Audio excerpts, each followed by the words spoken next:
Bonjour, ici la voix de Fabrice Neumann. Bonjour, ici la voix de Benjamin Vincent, toujours à Las Vegas.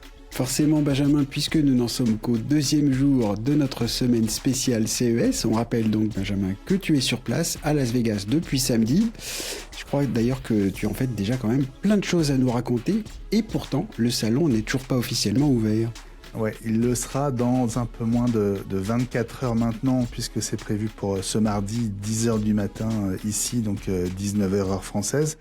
On est dans les 2 journées presse qui précèdent l'ouverture. C'est le deuxième jour en ce lundi. Hier, on en a parlé ensemble, Fabrice. C'était une conférence sur les tendances de la tech, une sorte de grande exposition d'une centaine d'innovations qu'on va découvrir sur le salon qu'on a pu approcher en avant-première. Sur un laps de temps assez court, 3h30, on pouvait pas tout voir, mais on a quand même réalisé une dizaine d'interviews que vous avez commencé à voir arriver dans le flux du podcast et sur YouTube.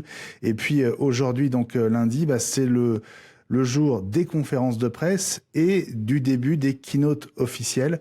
Et j'imagine qu'on va en reparler tout à l'heure, parce que c'est un peu l'événement du jour, c'est la venue, ou plutôt le retour au CES de Jensen Huang, le CEO et le fondateur de Nvidia, qui est tellement essentiel au développement de l'intelligence artificielle. T'en as en plus un peu parlé avec Gary Shapiro, donc tu as eu la chance de faire une interview de Gary Shapiro, personnage très important du CES s'il en est. Et ouais. Tu vas nous raconter un petit peu ça.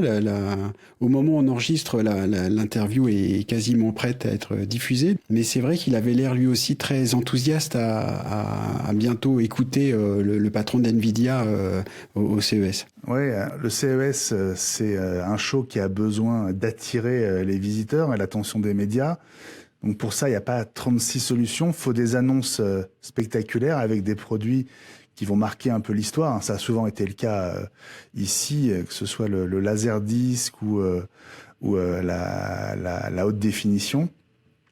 Donc on ne sait pas encore si cette année sera une année à millésime qui restera dans l'histoire du CES et de la technologie, parce que un produit va émerger et monopoliser l'attention. Puis la deuxième manière d'attirer l'attention du public et de l'industrie, c'est de faire venir ici ceux qu'on a envie de voir, ceux qui font la tech. Alors vraiment, c'est raccord avec le slogan des voix de la tech, Fabrice, mais c'est l'endroit où on espère, où on attend ceux qui font vraiment l'avenir avec leurs innovations. Et c'est vrai que c'est plutôt un joli coup d'avoir réussi à faire revenir Jensen Huang.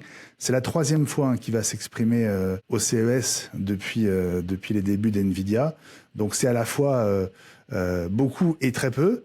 Et puis surtout, depuis sa dernière apparition, NVIDIA a complètement changé d'échelle, puisque c'est devenu le fournisseur quasi monopolistique des cartes qui permettent de faire tourner les fermes d'intelligence artificielle. Donc ça commence à 18h30 heure locale, donc ce lundi soir.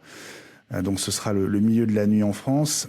Pour te donner une idée, les portes vont ouvrir 2 heures plus tôt, donc dès 16h30. Et je pense qu'il y a déjà des gens qui font la queue, des journalistes et des analystes qui font la queue dans cette zone du Mandalay Bay, qui est l'hôtel où se passent ces 2 journées presse, pour être sûr d'avoir un siège, parce que il y a 12 000 places.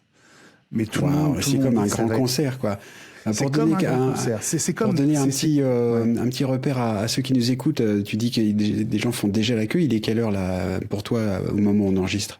Alors là, il est 12h30, donc c'est dans 6 heures. Et je pense qu'il y a déjà une file d'attente à l'entrée de cette salle. C'est la Michelob Ultra Arena, c'est 12 000 places, donc c'est, on va dire, c'est un petit Bercy, quoi, un petit Accor Arena. En fait, j'avais pas très envie de faire 3 heures de queue avant que ça commence, mais c'est vraiment l'un des événements, un des moments qu'il va pas falloir rater cette semaine. Donc je pense que ça vaut la peine, pas seulement pour le contenu, tout ce qui va être annoncé, mais aussi parce que voilà, c'est clairement l'un des personnages mondialement emblématiques des révolutions qu'on est en train de vivre. depuis l'arrivée de ChatGPT. Donc voilà, ce serait trop dommage de rester à la porte. Donc d'ailleurs, je calculais parce que il y a une série de conférences de presse aujourd'hui, tout au long de la journée. Ça a commencé. Il y a quand même pas que ça. Ouais, ça a commencé à 8h du matin avec LG. En gros, il y a 1 ou 2 conférences de presse toutes les heures. C'était LG à 8h, ensuite il y avait Hisense à 9h.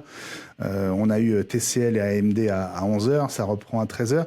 À 14h, ça va être Samsung. Et je pense que la stratégie de beaucoup de mes confrères va être d'assister à la conf Samsung et ensuite d'aller directement faire la queue pour la keynote de Jensen Huang. Et donc, ils vont sortir vers 14h45, tu vois, sachant que la keynote est prévue à 18h30.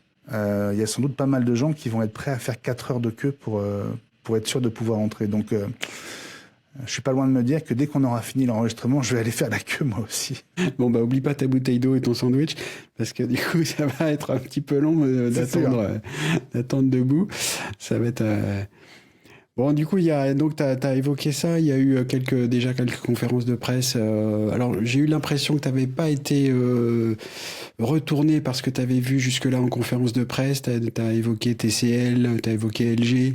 Non, parce que soit ici, on a droit à des conférences de presse qui sont des conférences d'annonces de produits, et là, on peut parfois avoir de vraies surprises et voir arriver sur scène un produit qu'on n'attendait pas et qui va vraiment créer un effet waouh. Soit, comme c'est quand même le cas depuis, j'ai envie de dire, 2-3 ans, on est dans une sorte de creux un petit peu. Toutes les marques se battent sur le même terrain, c'est-à-dire l'IA, évidemment, à toutes les sauces, la protection de l'environnement. Ils ont tous plein de bonnes intentions. Et ces 45 minutes de conférence de presse servent, on l'a vu ce matin avec LG, on l'a vu avec Hisense aussi, à faire presque de la politique, c'est-à-dire à soigner l'image de l'entreprise, à dire voilà, on est les meilleurs, on sera les premiers cette année. Mais par exemple, chez LG, j'ai pas vu de produits révolutionnaires. Ils sont beaucoup consacrés à l'IA. Alors, Apple, on le sait, a détourné l'acronyme pour faire Apple Intelligence. LG parle d'affectionate intelligence, donc l'intelligence affective. Presque affective, je sais pas trop là. Ouais. Alors, ils ont beaucoup parlé de la présence de l'IA à la maison, en insistant sur vraiment l'approche humaine de l'IA. Et on a eu droit à ce décor qui représentait un peu la cuisine, coin salle à manger, avec un jeune père de famille qui rentre en fin de journée après le travail et qui, en passant la porte, va être accueilli par l'IA, qui va lui parler, qui va lui demander comment s'est passée sa journée, qui va lui dire dans le frigo, il y a plus de crème fraîche, donc machin. Et puis au moment où il va ressortir en pull, elle lui dit attention, la température a baissé, peut-être que tu devrais mettre un pull. Donc, certains voient ça comme formidable, d'autres peuvent se dire mais c'est totalement flippant, je veux pas de ça chez moi. C'est un petit peu, c'est vrai que je trouve que pour moi ce que ça m'évoque surtout c'est une sorte de solution en recherche d'un problème, quoi. Donc on cherche vraiment à insérer de l'IA partout et voilà, tiens, on va faire ça va remplacer la famille, quelle bonne idée. C'est un peu ça. C'est un peu ça. Alors, comme la voiture est l'extension de la maison, il y a aussi eu un bout de la conf LG qui a été consacré à l'intégration de ces agents IA dans la voiture avec un habitacle bardé de capteurs qui va en fait vous suivre en permanence et presque anticiper vos besoins en comprenant ce que vous êtes en train de ressentir ou de préparer. Voilà, mais c'est vrai qu'on n'avait pas encore eu à ce point un aperçu d'un environnement LG appliqué à une voiture. Un partenariat intéressant chez LG, puisqu'on en parle, Fabrice, c'est avec will.i.am, le chanteur des Black Eyed Peas, qui a créé une boîte autour de l'IA. Et donc il a collé son nom à la nouvelle gamme d'enceintes sans fil X-Boom de chez LG. Et j'avoue il est monté sur scène, il est resté 2 minutes, monologue, mais hyper efficace. Voilà. On a souvent des speakers vraiment pas très charismatique. Lui, il était voilà, il est resté 2 minutes. Il avait un propos. On n'a pas eu le temps de s'embêter. Il a disparu. Et c'était pas mal. Il y a un autre partenariat qui est sans doute beaucoup plus marquant pour LG, c'est avec Microsoft, notamment pour que les data centers Microsoft qui font tourner l'IA et notamment l'IA d'OpenAI soient refroidis par les solutions de climatisation de LG. Alors on sait que c'est un des gros sujets, Oui. La consommation d'énergie, le refroidissement des cartes graphiques, des machines qui font tourner l'IA. Voilà, donc je pense qu'il y a sans doute un gros enjeu à la fois environnemental et financier entre les deux entreprises. Voilà en gros pour la conf LG. Je te parlais d'iSense qui a eu lieu 1 heure plus tard. Là, je n'ai pris aucune note. Je te montre mon carnet iSense et j'ai mis 0 intérêt. D'accord. Voilà. On était vraiment dans les chiffres, dans la stratégie, voilà. Mais je n'ai rien vu de notable. Chez TCL, 2 heures plus tard, c'était à 11 heures du matin. On est toujours sur des technologies mini LED. Donc c'est les même technologie d'écran que celle que défend iSense. Ce que j'ai trouvé intéressant, c'est la toute fin, puisque TCL a osé faire un One More Thing à la Steve Jobs.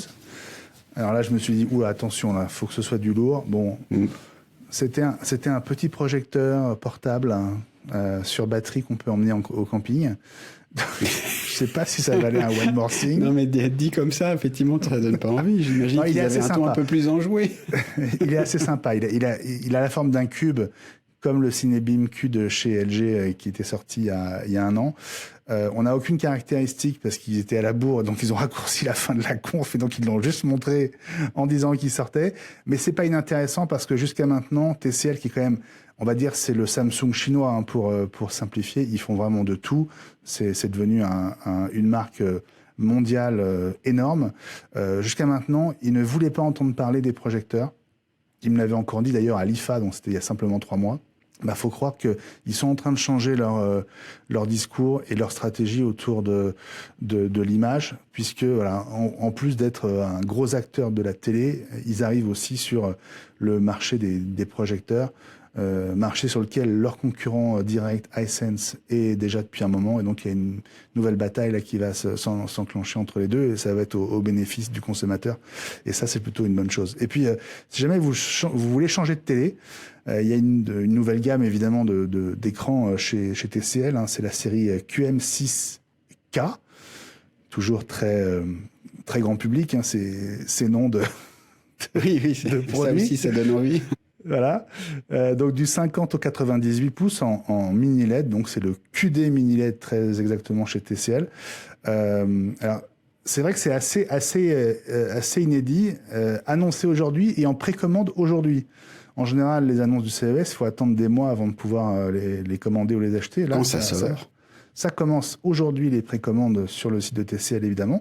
Et si vous faites une commande aujourd'hui, alors je ne sais pas si ça s'applique à tous les modèles, notamment aux plus petits et donc aux moins chers, donc ça commence aux 50 pouces, eh bien vous aurez quand même en cadeau une barre de son Dolby Atmos qui est vendue $600 normalement. Donc c'est plutôt sympa. Voilà, là, c'est une vraie opération promo. Si ça tombe à un moment où vous voulez changer de télé, ça peut être un plan sympa. Voilà, petit plan d'avant CES. C'est intéressant. Alors du coup, le CES c'est souvent, c'est beaucoup encore les télés et les téléviseurs de toutes les formes. Alors du coup, ça fait penser à, même si la conférence Samsung n'a pas encore eu lieu, il y a eu déjà quelques petites choses annoncées, notamment autour de cette fameuse Frame TV de chez Samsung. C'est ce téléviseur qui se cache, qui prend une sorte de la forme d'un tableau accroché au mur quand il est éteint, ou en tout cas justement qui il diffuse, en fait, il n'est pas éteint, il diffuse des tableaux, etc. Et ils ont aussi annoncé quelque chose autour de ça. Au-delà, ils ont annoncé la Frame TV Pro avec un meilleur écran, avec des mini LED, avec un meilleur éclairage, etc. Mais aussi, en fait, ils ont annoncé, ou en tout cas montré Vision AI, donc c'est-à-dire l'intégration de l'intelligence artificielle dans les téléviseurs Samsung, qui ajoute quelques fonctions, alors notamment qui propose des services en analysant ce qui se passe à l'écran.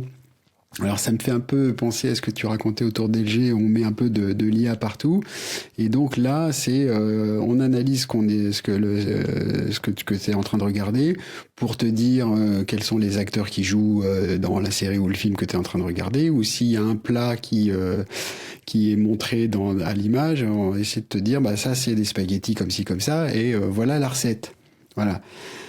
Alors là encore, je me trompe peut-être, je vois pas encore trop bien l'intérêt, et puis surtout ça veut dire que l'appareil analyse tout ce que tu regardes, et donc pour te donner des trucs, mais c'est surtout pour prendre de la donnée sur ce que tu fais quoi avec la télé. Donc alors il y a un point intéressant, ça reste un peu une niche, hein, mais quand même ces écrans qui se transforment en tableau en fait, hein, quand on les utilise pas comme des télés, ça permet de faire un petit peu disparaître la télé dans le salon. Bien sûr. C'est assez sympa. Samsung a commencé effectivement en créant The Frame il y a au moins 4 ou 5 ans maintenant, je crois. LG a suivi, TCL a embrayé le pas à l'IFA il y a 3 mois. Donc il y a quand même, c'est un nouveau créneau sur le marché de la télé, ces écrans, alors qui ont un rendu très mat. Hein. On n'a pas cet effet de miroir en fait quand on passe devant. Ils sont pas réfléchissants, et quand ils sont éteints et que on passe en mode art, et en affichant des tableaux dans le cadre d'accords avec les grands musées notamment, c'est vrai qu'on a presque un rendu d'encre électronique en fait, comme sur une liseuse. Et je sais que ça te parle, Fabrice. Oui, ça me parle, mais d'autant plus qu'alors, je pense que c'est mieux que les liseuses dans ce domaine, parce que même les liseuses en couleur ont des couleurs assez fades, et là, je pense que c'est quand même pas le cas. Donc c'est quand même très différent. Alors, la journée ici, donc, de lundi, elle se poursuit, hein, pendant qu'on se parle, Fabrice. Le programme des confs qui sont à venir. Donc on a Samsung, on a Sony en fin de journée, ça va être les 2 dernières grosses confs de la journée. La keynote de Nvidia avec Jensen Huang. Et puis alors depuis dimanche, il y a une sorte de challenge en parallèle du travail de suivi de couverture qu'ont tous les journalistes qui sont ici effectuent. Le challenge est de récupérer une place pour la conférence Delta qui a lieu demain mardi à la Sphère, hein, cette énorme boule à l'arrière du Vénitian et un peu en contrebas du Strip. C'est dans cette salle très très particulière où U2 s'est produit il y a 1 an que le CEO de Delta va fêter les 100 ans de Delta. On en a parlé effectivement avec Gary Shapiro, le CEO de la CTA qui organise le CES. Voilà, il nous a mis l'eau à la bouche, d'abord en nous disant de surtout pas rater la conférence, et en disant voilà, la Sphère a été utilisée jusqu'à maintenant pour du cinéma, enfin des documentaires et de la musique, mais l'utiliser pour le lancement d'un produit ou pour la célébration d'un anniversaire comme celui de Delta, il nous a dit ça va être dément. Il va falloir vous accrocher à votre caleçon, à vos chaussettes et à tout ce que vous pouvez, parce que ça va être spectaculaire, extraordinaire. Il faut savoir que la Sphère, non seulement c'est un écran totalement sphérique à quasiment 360 degrés, mais en plus les 10 000 ou 12 000 sièges sont tous équipés de retour haptique, il y a des ventilateurs, chacun a ses petits haut-parleurs dans les sièges. Du coup, on est vraiment immergé non seulement dans l'image, mais aussi dans tout l'environnement. J'imagine que des avions, ça va vite, il y a de l'air, etc. Donc je pense que ça va décoiffer et on a tous envie de vivre l'expérience, en plus de découvrir les annonces que va faire Delta sans doute autour de la techno, de l'innovation, parce que c'est vraiment la compagnie aérienne qui joue cette carte massivement depuis quelques années maintenant. Ils ont annoncé que le Wi-Fi avec Starlink arrivait dans le courant de l'année 2025. Alors, il y a déjà du Wi-Fi sur la plupart des vols Delta, mais à partir du courant de l'année, ça va être du Wi-Fi Starlink, et donc sans doute avec des vitesses de connexion bien supérieures à ce qui existe. Et puis voilà, on parlera sans doute peut-être de l'avion de demain, des projets avec les grands constructeurs. Enfin, on ne sait pas trop ce qui va se passer, mais voilà. En tout cas, il n'y aura pas de distribution de billets à la sphère. Il faut récupérer les billets à l'avance. Moi, j'ai récupéré le mien dès hier, dès dimanche, parce que j'ai eu peur que ça s'envole et qu'il n'y en ait déjà plus aujourd'hui. Et voilà, il y a une vraie attente, une vraie excitation avant cette conf. On va dire que les deux grands moments là, en dehors du salon lui-même qui ouvre demain matin, c'est Nvidia ce soir, Delta demain soir. Ce qui est marrant dans ce que tu racontes, c'est que la conférence elle-même est un événement technologique, du coup. Et c'est, oui. On est en plein dans le sujet au CES, c'est quand même assez marrant. C'est justement, enfin, c'est l'une des questions que j'ai posées à Gary Shapiro, c'est qu'est-ce que la sphère représente pour vous d'un point de vue technologique, quoi.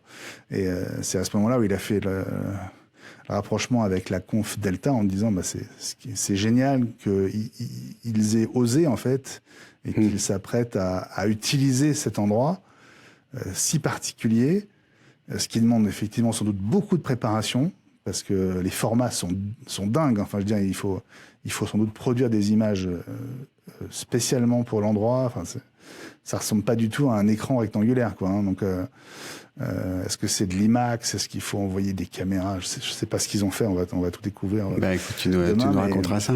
Ouais, ça va être chouette. Ça va être un moment chouette. Puisque tu reparles de l'interview de Gary Shapiro, je voulais juste prévenir ceux qui nous écoutent que donc cette interview, comparée aux autres pour l'instant qu'on a diffusé, qu'on va bientôt diffuser, elle est en anglais uniquement, et donc on va peut-être conseiller aux francophones et ceux qui parlent pas anglais d'aller voir la version vidéo cette fois-ci, parce qu'elle va être sous-titrée, même si elle est diffusée telle quelle sur le flux du podcast, et donc si vous parlez un peu anglais, vous pouvez aussi l'écouter en podcast. Bon, et à propos de cette interview avec Gary Shapiro, Fabrice, il y a quand même une petite particularité que je crois qu'on devrait expliquer à nos auditeurs.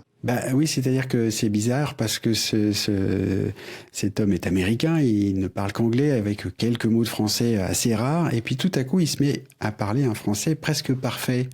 Comment t'as fait ça pendant ton interview? En fait, je lui propose vers la fin de l'interview de se mettre à parler français couramment comme ça, grâce à l'IA en un instant.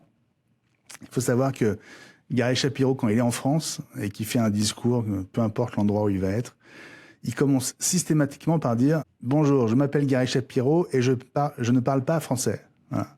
En français. Et après, tout le reste est en anglais. Voilà. Et donc, j'ai voulu le prendre un peu à son propre piège. Et en mettant aussi la technologie au service de cette interview, en me disant peut-être que pour une fois, on va enfin pouvoir entendre Gary Shapiro parler français avec sa voix. Oui. Et c'est tout l'intérêt de Lipit, hein, cette techno qu'on vous a fait découvrir dans les voies de la tech. C'était un des tout premiers épisodes, tu te souviens, Fabrice? Oui, avec Antoine Ménager. On a proposé à Antoine de travailler ensemble sur le CES et de tester aussi la techno sur un personnage aussi emblématique de la tech que Gary Shapiro. Alors, on vous laisse juge du résultat. On est presque pas d'accord, toi et moi, sur le rendu. Mais on dit pas comment. Voilà. En tout cas, on sera curieux d'avoir vos retours sur les réseaux. Et puis aussi si vous êtes sur YouTube, de nous dire ce que vous en pensez, parce qu'il y a d'abord le rendu sonore. Donc là, vous pourrez déjà vous faire une idée et peut-être avoir un effet de surprise si vous écoutez le podcast. Et puis si vous allez voir la version vidéo de l'interview, là, vous aurez en plus la resynchronisation labiale que fait Lipit. Bon, on vous laisse vous faire votre propre avis. On est preneur de vos retours en tout cas. Mais bon, on peut dire que c'est quand même une techno assez bluffante. Hein. Non, effectivement, c'est bluffant. On obtient quand même quelque chose, on va dire. On obtient quelque chose. Le plus drôle, je vais juste lâcher ça, c'est que du coup, l'interview, tu l'as aussi conduite en anglais toi-même. Et donc, Lipit te traduit également. Et donc Benjamin parle en anglais et retraduit en français. Et on vous laisse juste aussi de l'accent que lui a donné l'IA. C'est quand même assez drôle. C'est pas le français de Paris, quoi. Hein, c'est pas le français de Paris. Pas tout à fait. Voilà. Donc c'est intéressant. L'interview est vraiment intéressante de toute façon. Et en plus, il y a un côté d'abord d'innovation et puis allez un peu sourire en coin. Donc allez regarder ça. Vous nous direz ce que vous en pensez. Intéressante parce que Gary Shapiro, c'est vraiment la référence ici, c'est le patron du salon depuis 40 ans. Il nous parle de toutes les grandes tendances et notamment de celles qui arrivent au CES pour la première fois, c'est le quantique. On va beaucoup en parler cette année et sans doute encore un peu plus chaque année dans les 5 ou 10 ans qui viennent. Il parle aussi de l'arrivée de Donald Trump ou du retour de Donald Trump à partir du 20 janvier. Et il est assez ambigu parce que, bon, je vous laisse l'écouter, mais il est à la fois optimiste. N'en dis pas trop, laisse-les. Voilà, il est pas totalement acquis à la cause de Donald Trump, ce qui m'a un peu étonné, mais quand même assez optimiste sur les 4 ans qui viennent. Et puis voilà, c'est un homme rare qui nous a accordé ces 10 minutes, donc on a voulu en profiter. Voilà, c'est la fin de notre 2e épisode quotidien consacré au CES 2025. Pour moi, c'est lundi soir, je vais pas tarder à aller me coucher. Mais pour toi, Benjamin, la journée continue. Et oui, 13h, hein, je vais essayer de choper un truc à manger avant de filer aux prochaines conférences. Samsung peut-être, en tout cas Nvidia, c'est sûr, en fin de journée. J'ai hâte de vous raconter demain comment ça va se passer. Puis ce sera l'ouverture aussi du salon officiellement demain matin, mardi. Donc le 3e épisode s'annonce riche en infos et en choses vues, Fabrice. Et oui, donc pour ne rien rater de tout ça, suivez Les Voix de la Tech sur X, LinkedIn, Facebook, Insta, YouTube et Blue Sky. Et partagez notre suivi quotidien. Les interviews aussi qui arrivent progressivement dans le flux et sur YouTube. Partagez-les sur les réseaux pour que tout le monde en profite. Et puis pour nous aider à faire connaître les voix de la tech. Merci à toutes et tous de votre fidélité et à demain. À demain.